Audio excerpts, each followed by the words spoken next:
नमस्कार विद्यार्थी मित्रांनो, मी अशोक मगर आपलं सर्वांचं लाडक्या IIT स्टडी पॉइंट वरती स्वागत करतो। आज आपण पाहणार आहोत आंबा या फळबागाबद्दल, फळपिकाबद्दल संपूर्ण माहिती त्या ठिकाणी घेणार आहोत। आंबा या फळांचे जे शास्त्रीय नाव आहे मित्रांनो हे काय आहे? तर आंबा या फळाचे शास्त्रीय नाव आहे मॅजिफेरा इंडिका। काय आहे? मॅजिफेरा मॅजिफेरा इंडिका हे आंबा या फळाचे काय आहे? शास्त्रीय नाव आहे। आता जो आंबा फळ आहे या आंबा फळाबद्दल भारतीय उपखंडाव्यतिरिक्त इतर अनेक देशात आंब्याचा प्रसार जो आहे हा मुस्लिम धर्मगुरू आणि पोर्तुगीजांनी केलेला आहे। मग आंब्याचा प्रसार कोणी केला? तर मुस्लिम धर्मगुरू आणि पोर्तुगीजांनी केलेला आहे। आंब्यामध्ये कोणते जीवनसत्व आपल्याला मिळतात? तर त्यामध्ये आहे अ जीवनसत्व, ब आणि क जीवनसत्व आपल्याला आंबा या फळामध्ये मिळते। त्यानंतर आहे आंब्याच्या जागतिक उत्पादनात भारताच्या उत्पादनाचा वाटा हा किती टक्के आहे? तर 66% हा आंबा उत्पादनाचा वाटा आहे। भारतामध्ये आंबा पिकाखाली क्षेत्र जवळपास 11,12,000 हेक्टर क्षेत्र आहे। भारतामध्ये आंबा पिकाखालील क्षेत्र जे आहे हे आहे 11,12,000 हेक्टर क्षेत्र आहे। यामध्ये उत्तर प्रदेश, आंध्र प्रदेश आणि बिहार या राज्याचा भरपूर क्रमांक आहे। महाराष्ट्रामध्ये आंबा पिकाखालील जे क्षेत्र आहे मित्रांनो ते आहे 18,048 हेक्टर हे आंबा पिकाखालील महाराष्ट्रामध्ये असणारं काय आहे? क्षेत्र त्या ठिकाणी आंबा पिकाखाली आहे। त्याच खालोखाल कोकणामध्ये जर विचार केला महाराष्ट्रामध्ये कोकण हा विभाग आहे। या कोकण विभागामध्ये जे आंब्याचं क्षेत्रफळ आहे मित्रांनो ते आहे 17,528 हेक्टरवर आंबा या फळबागाची काय केली जाते? लागवड केली जाते। हा महत्त्वाचा मुद्दा या ठिकाणी आहे।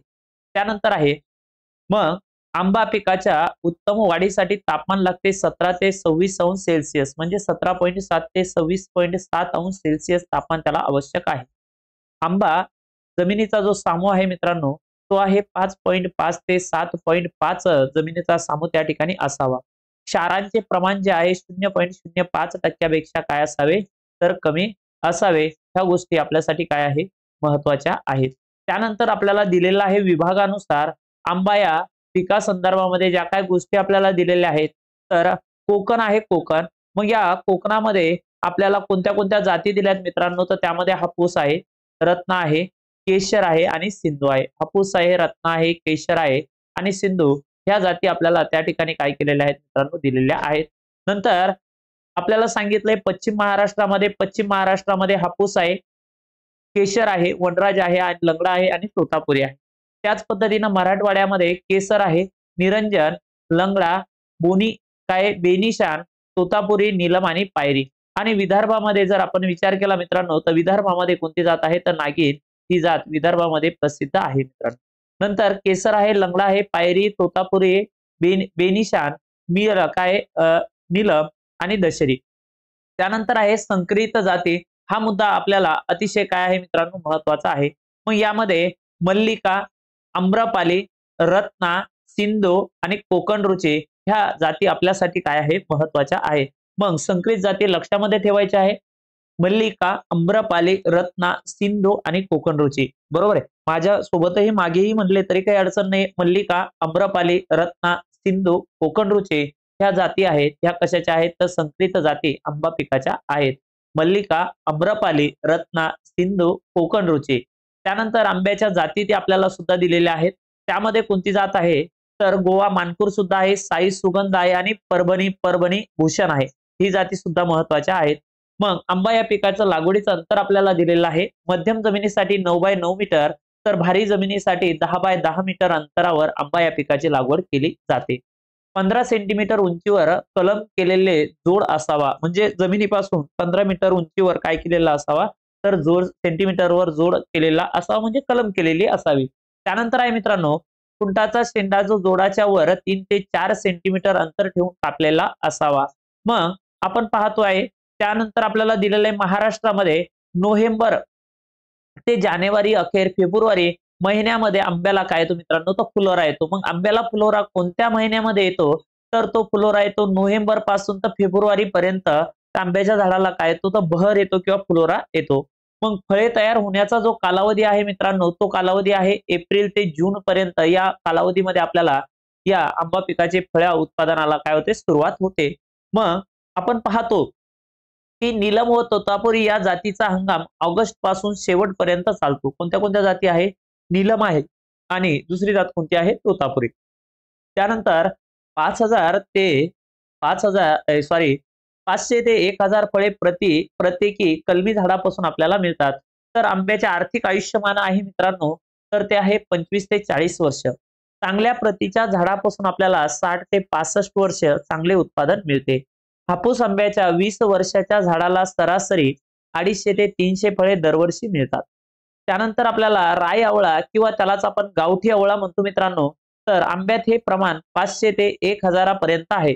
म्हणजे संकरितचं उत्पादन आपल्याला कमी मिळते, तर जे गावठी आहे याचं उत्पादन आपल्याला कसं मिळतं, प्रति झाड आंब्याचं प्रमाण कसं आहे, जास्त आहे.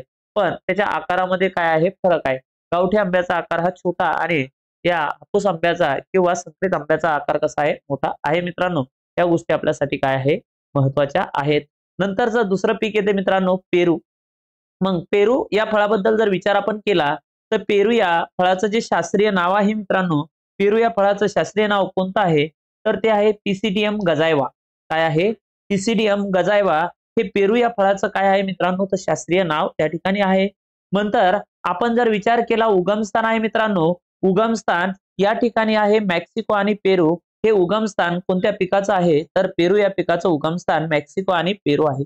या फळामध्ये आपण जर पाहतो आहे की पेरूचं जे शास्त्रीय नाव आहे पिसिडियम गजायवा हे शास्त्रीय नाव आहे, त्यामध्ये कोणतं पीक म्हणजे आपल्याला कोणते जीवनसत्व त्या ठिकाणी आहे, तर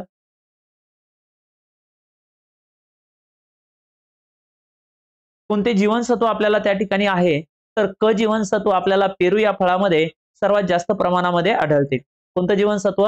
क जीवनसत्व हे सर्वात जास्त प्रमाणामध्ये आढळते.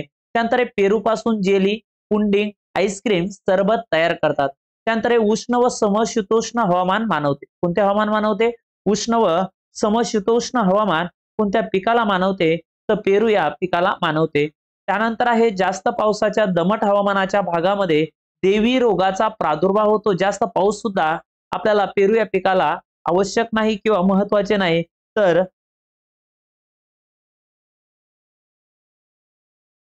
त्यानंतर आहे मित्रांनो, जमिनीची खोली जी आहे ती 45 ते 60 सेंटीमीटर असायला पाहिजे.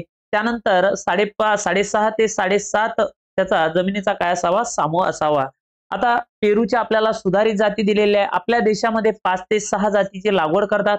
मग त्या 5 ते 6 जाती कोणत्या कोणत्या आहे, त्यामध्ये सरदार आहे, लखनौ 49 पहिली आहे सरदार, दुसरी आहे मित्रांनो लखनौ 49, लखनौ 46, नाशिक, धारवाड, कोथरूड, ढोलका, अलाहाबाद, सफेदा. ह्या जाती ज्या आहेत ह्या पेरू पिकाच्या लागवडीसाठी वापरल्या जातात. लक्षात ठेवा जाती कोणत्या कोणत्या आहेत, सरदार, लखनौ 49, लखनौ 46, नाशिक, धारवाड, कोथरूड, ढोलका, अलाहाबाद, सफेदा. पेरूची अभिवृद्धी दाब कलम पद्धतीने करतात. जी पेरूची अभिवृद्धी आहे मित्रांनो ही कोणत्या पद्धतीने केली जाते, तर दाब कलम पद्धतीने अभिवृद्धी केली जाते. लागवड आहे मित्रांनो पेरूची ती 6 बाय 6 मीटर अंतरावर लागवड केली जाते. आता एक महत्वाचा मुद्दा आहे, हा प्रश्न आपल्याला अति महत्वाचा आहे, कारण की लाल गर असलेली पेरूची जात कोणती, तर तिचं नाव आहे मित्रांनो ललित. ललित ही जी जात आहे तिचा गर जो आहे किंवा रंग जो आहे आतमध्ये जर आपण कापला पेरूच्या फळाला जर कापलं तर त्यामधून लाल रंगाचा पेरू आपल्याला दिसतो आहे, तर त्या कोणती जात आहे, तर ललित जात आहे. त्यानंतर आहे मृग बहार घ्यावायचा असल्यास एप्रिल मे मध्ये त्याला या पेरू या फळ झाडाला पाण्याचा ताण त्या ठिकाणी दिला जातो. हा घटक आहे का महत्वाचा आपल्याला आहे मित्रांनो. मग पेरूसाठी कोणता बहार किंवा आपल्याला कोणत्या गोष्टी घ्यायच्या आहे ते आपल्याला पुढे घ्यायचंच आहे. मग पेरूसाठी कोणता बहार चांगला आहे, तर मृग बहार चांगला आहे.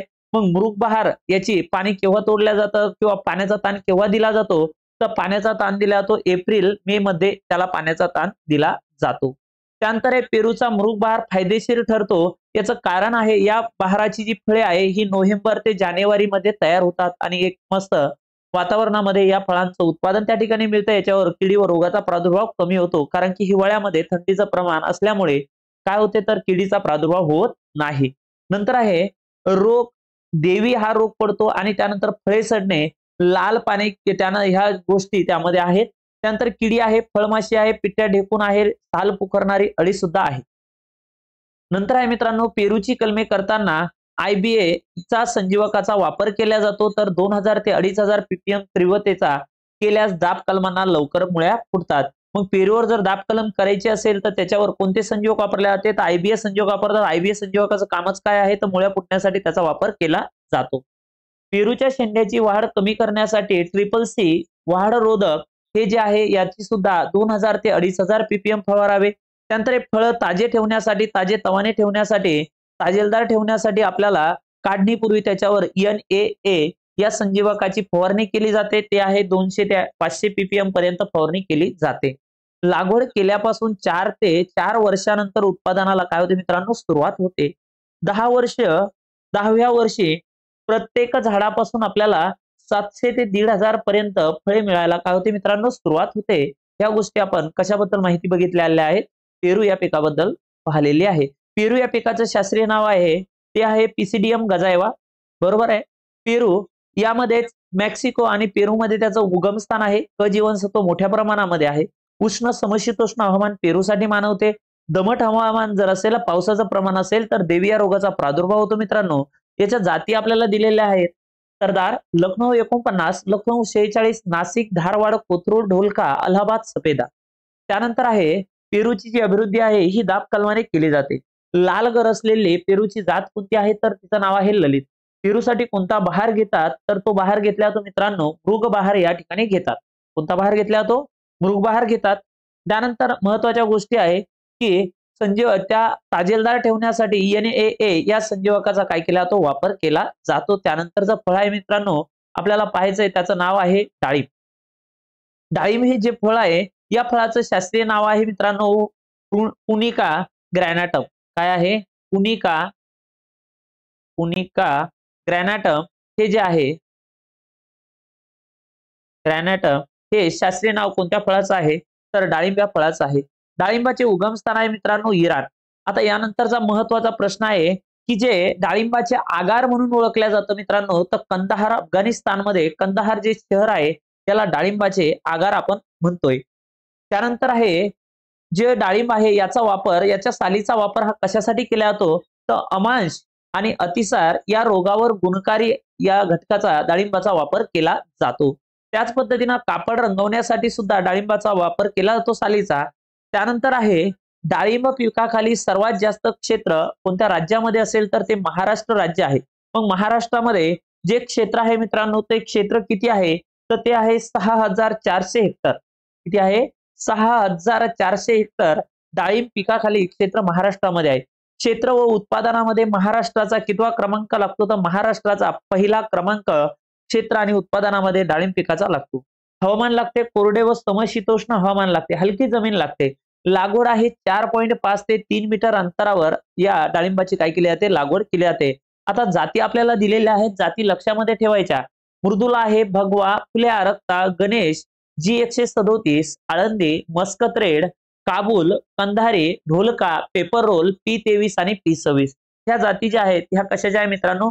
डाळिंबाच्या आहे. त्यामध्ये भगवा लक्षात राहू द्या. त्यानंतर आहे गणेश आणि पेपर रोल आणि त्यानंतर आहे ढोलका. आता ढोलका ही जी जात आहे ही पेरूची सुद्धा आहे. ढोलका ही जी जात आहे ही पेरूची सुद्धा आहे. तसेच कशाची आहे? तर डाळिंबाची सुद्धा आहे. ह्या गोष्टी आपल्यासाठी काय आहे मित्रांनो? महत्वाच्या आहेत. त्यानंतर डाळिंबाची जी अभिवृद्धी आहे ही अभिवृद्धी कशापासून केली जाते? तर डाळिंबाची अभिवृद्धी जी आहे ही गुटी कलम तसेच छाट कलमाने करतात. मात्र बियापासून होत नाही. डाळिंबाची जी अभिवृद्धी आहे कशापासून होत नाही? बियापासून केली जात नाही. डाळिंबाचे झाड जे आहे एका झाडावर वाढू दिले जात नाही, तर एकापेक्षा जास्त खोडावर त्याची काय केली जाते? तर वाढ केली जाते. एकापेक्षा जास्त म्हणजे 2 ते 3 खोडावर काय केली जाते? तर वाढ केली जाते. बरोबर आहे. त्यानंतरच्या गोष्टी आहे मित्रांनो की डाळिंब जे पीक आहे या डाळिंब पिकासाठी कोणता बहार फायदेशीर ठरतो मित्रांनो? तर डाळिंब या पिकासाठी आंबे बहार फायदेशीर आहे. बरोबर आहे. डाळिंबाचे आंबे बहार धरणे महत्वाचे असते. काय तो बहार जो आहे हा जानेवारी फेब्रुवारी मध्ये त्या ठिकाणी येतोय. डाळिंबाचे फुले लागल्यापासून 4 ते 5 महिन्यामध्ये काढणीस तयार होतात. किती महिने लागतात डाळिंबाला?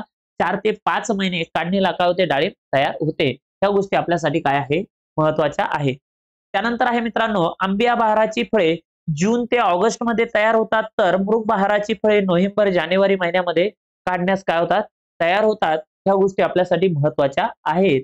म्हणजेच किती महिने लागतो, तर 4 ते 5 महिन्यामध्ये लागतो. आंबे बहार जो आहे तो डिसेंबर जानेवारी मध्ये आहे. त्यानंतर मृग बहार जो आहे तो कधी आहे, तर तो आहे जून जुलै मध्ये. मग जून मध्ये जर का फुले लागले असेल तर त्यानंतर 4 ते 5 महिन्यानंतर त्याच्या उत्पादनाला काय होते, सुरुवात होते. डाळिंबामध्ये तणाच्या नियंत्रणासाठी ग्रामोक्झोन, फर्नोक्झोन आणि हे तणनाशक जे आहेत हे वापरतात. त्यानंतर हे डाळिंबाची बाग जी आहे ती 25 ते 30 वर्षापर्यंत चांगले उत्पादन देते. पूर्ण वाढ झालेल्या एका झाडापासून 100 ते 150 किलो फळे आपल्याला मिळतात. सॉरी, 100 ते 150 फळे आपल्याला मिळतात. म्हणजे पूर्ण झाड वाढ झालेल्या डाळिंबापासून 100 ते 150 फळे मिळतात. मग आपण डाळिंब या पिकाचा पूर्ण माहिती बघितली. मग डाळिंब या पिकाचे जे शास्त्रीय नाव मित्रांनो, बॉटनिकल नेम आहे ते आहे पुनिका ग्रॅनाटम, हे शास्त्रीय नाव आहे.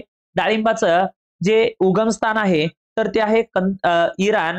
त्यानंतर डाळिंबाचे जे आगार आहे ते कोणतं आहे, तर कंदाहार, अफगाणिस्तान आहे. त्यानंतर डाळिंबाच्या सालीपासून आपल्याला अमांश आणि अतिसार या रोगावर गुणकारी उपयोग केला जातो. डाळिंबाचे क्षेत्र महाराष्ट्रामध्ये सर्वात जास्त आहे, तर उत्पादन सुद्धा जास्त आहे. तर किती क्षेत्र आहे, तर 6400 हेक्टर क्षेत्र आहे. डाळिंबाच्या जाती सुद्धा महत्वाच्या आहेत. त्यामध्ये भगवा, ढोलका, पेपर रोल आणि मस्कत रेड या जाती लक्षामध्ये राहू द्या. त्यानंतर हे डाळिंबाची जी लागवड आहे ही गुटी कलम किंवा छाट कलमापासून करतात, पण बियापासून अजिबात केली जात नाही. डाळिंबाचं जे झाड आहे एकापेक्षा जास्त खोडावर ते डाळिंबाच्या झाडाची काय केली जाते, वाढ त्या ठिकाणी केली जाते. डाळिंबाचा कोणता बहार महत्वाचा आहे, तर डाळिंबाचा आंबे बहार घेणे महत्वाचा आहे. मग आपण पाहतोय डाळिंबाचे जे फुलं लागल्यापासून डाळिंबाचं उत्पादन केव्हा सुरू होते, तर 4 ते 5 महिन्यामध्ये डाळिंबाचे उत्पादन सुरू होते. ह्या गोष्टी काय ठेवा, लक्षामध्ये ठेवा. त्यानंतरच आपलं पीक आहे मित्रांनो, जे आहे फळ आहे त्याचं नाव आहे चिकू.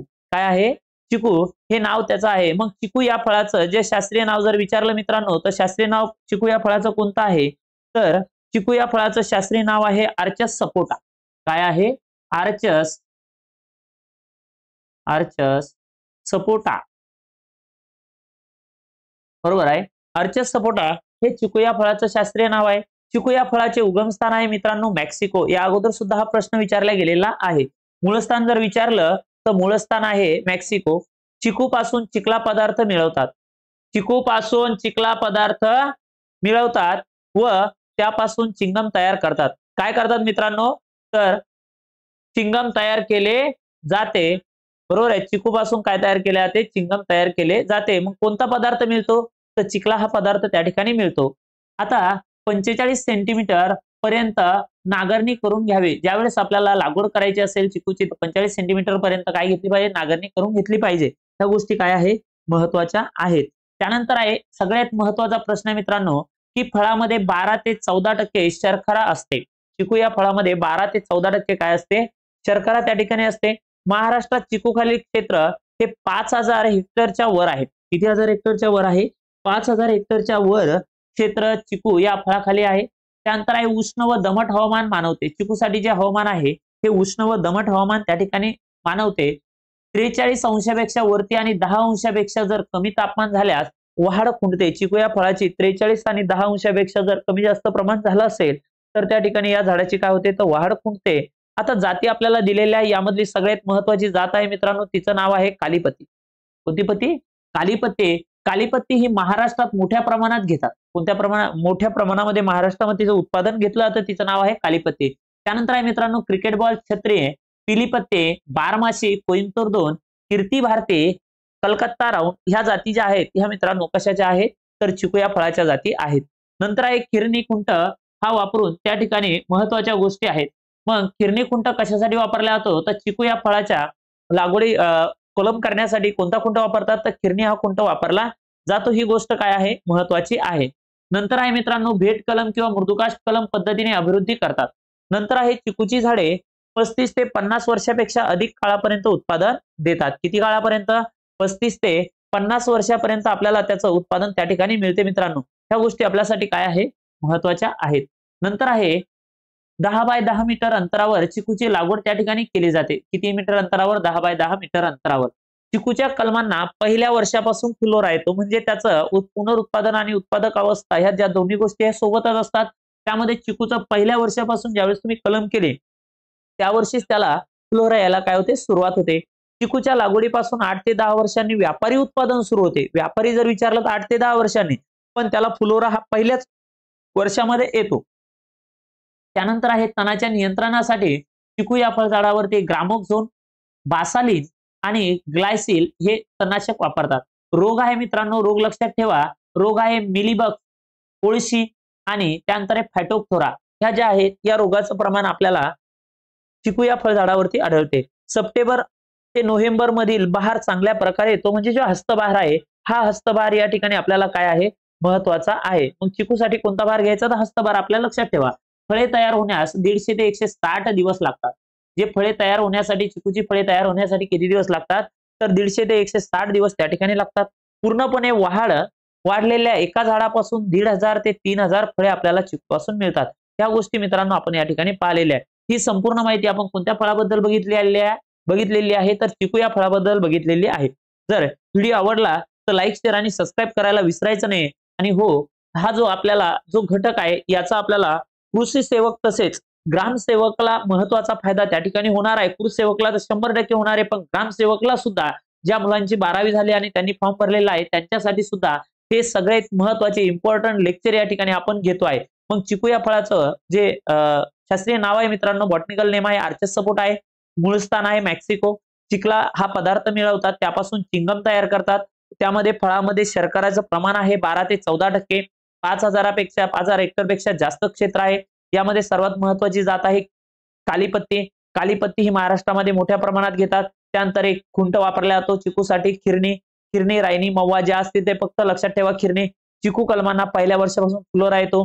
त्या पद्धतीनं 8 ते 10 वर्ष लागतात मित्रांनो त्याचं उत्पादन, व्यापारी उत्पादन निघायला. रोग आहे मित्रांनो मिलीबग्स, कोळशी आणि फायटोप्थोरा हे रोग त्या ठिकाणी आहे. सप्टेंबर नोव्हेंबर मधील फळ बहार चांगल्या प्रकारे त्या ठिकाणी घेतला जातो. व्हिडिओ आवडला तर लाईक, शेअर आणि सबस्क्राईब करायला विसरायचं नाही. या ठिकाणी मी सर्वांची रजा घेतो. भेटू आपण पुढल्या लेक्चरमध्ये. तोपर्यंत धन्यवाद.